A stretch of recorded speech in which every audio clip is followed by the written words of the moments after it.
I think now we ought to be getting Spargo versus Panti. All right, well, there we go. Okay. I'll go ahead and grab him. I'm like, no way. No way. I'm like, I'm about to... hold on. You got it, you got it. I just, my curiosity just rose for a moment there. Cause I was like, is that... Anyway. Ignore the clouds coming out. Snake going to be the target. This ought to be a fun one ahead of us. I'm looking for... This is a matchup I actually really like.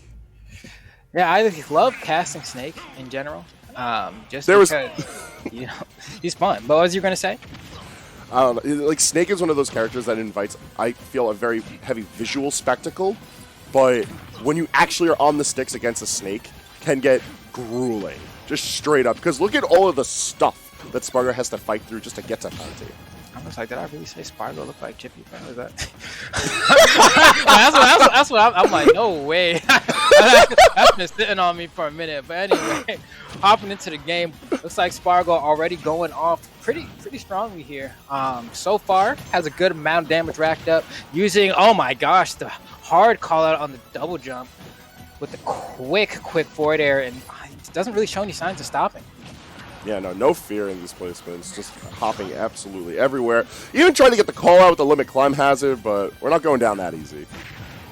That's the thing. Like, Snake, of course, you have to chase him in the air, right? He always likes to pull out that grenade when he's falling from the top. And luckily, Cloud does have one of the better up airs in the game for contesting that, right? Oh my gosh, he just dashed back and did it to him. Get him out of here. One thing that I feel a lot of Snakes are really comfortable with is making those really high recoveries. So being able to effectively juggle and just anti-air, catch these landings, probably the best way you could rack up that damage. But heavy callouts like that could potentially make quick work of this game one.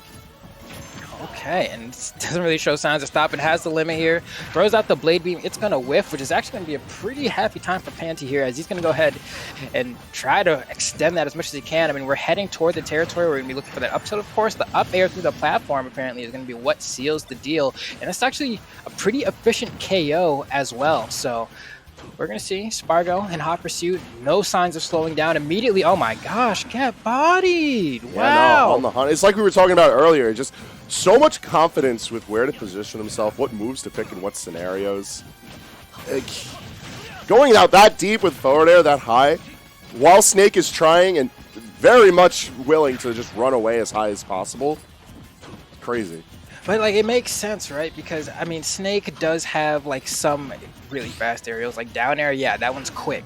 But is Snake going to be down airing at that height? Probably not. So Spargo's probably just thinking, well, if I expect you to go high and I just go and throw out a hitbox, what is the worst that can actually happen to me? You're not going to spike me unless you do, like, a double jump forward air, which Snakes do be doing sometimes. But if you're not expecting it, hey, perfect time to go ahead and throw out some aggression.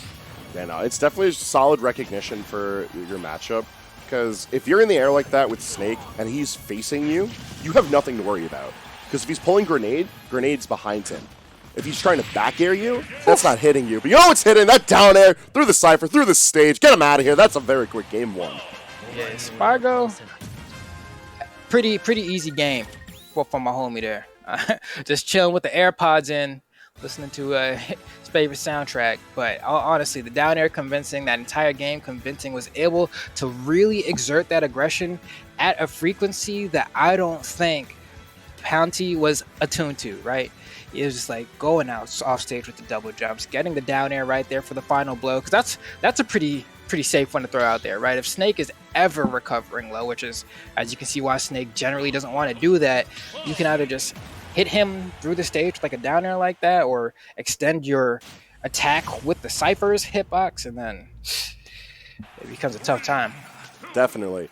I'm quite surprised that we're returning to Stadium 2, because it seems like Spargo was able to effectively control every bit of this stage, from the base plat to the platforms to the ledge to even like the depths of off stage. I feel like a stage with a bit more space would have been better, but maybe Panti can prove me wrong, because there's been a lot of hits back and forth thanks to these nades. Oh, I actually like that he went for that single hit of the forward tilt right there. It looked like he was actually trying to bait out that air dodge, but just didn't quite respond. Tries to do an aggressive option off stage, loses to the disjoint, and Spargo goes off stage immediately. After running the air dodge, nice. Was able to go ahead and sneak by the forward smash. Still a little bit of life left on Panti here. Not if that dash attack has anything to say about it. Such an aggressive call out through grenade too. Like, Spargo just doesn't care. Spargo does not care that Snake is able to just put out so many things in the way. Okay, wow. Once again, just catching him on the way up with the double jumps. And you can see Spargo's like really just swinging, right? Like these are a lot of hitboxes, but you know, oh my God, goes from deep? Yeah, man. I guess you don't have to worry about Snake pressing a bunch of buttons and putting a ton of projectiles out if he never gets the opportunity to do it. Oh my gosh. Look at this. Already on last stock. Already at 98 and counting. What's the ender going to be? Don't finishing touch him. Okay. Okay, went for the climb hazard instead. Wanted that photo finish. No Kodak moment yet. But Spargo looking on the verge of a 3 stock. I don't know what Panti can do at this point, right? Trying to get a hit, trying to get that first stock, trying to just get one, trying to threaten with Nikita something, and that'll do it. That's a response right there. Get up attack from the ledge, extremely punishable, just drop shield and up tilts. So we get one, but it's going to be a crazy comeback if it happens. Oh, definitely. I feel like Snake is just not that kind of character, though, to be able to heavily shift momentum like that. Look at this situation ahead of Panti. 158, down to stock, and Spargo's just going to nair through any of your pressure. He's on the hunt. He gets his kill. My God! I'm like, dang, did you have to down air there? like, dang, bro. like, you really had to send a message. Goes off stage. You see, because for me, even, right, I was still recovering from the first freeze frame from the neutral air. I was like, there's no way this snare is about to kill. And I was like, all right, cool, it didn't. And then the down air was like already there. Like there was no transition. I swear to God, you just did it. Oh, we're going to get the replay on that. Look, boom, nair. And then just, oh, he gets hit by the grenade and just uses the extra boost. Say, you know what, I'm going to double jump and just send you to the shadow realm, brother. I'll be seeing you. That was tough. Yeah. TUFF, man. That was...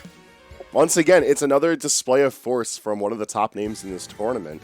Just really showing, like, they're here to collect. They're here to put on a show. They're here to win.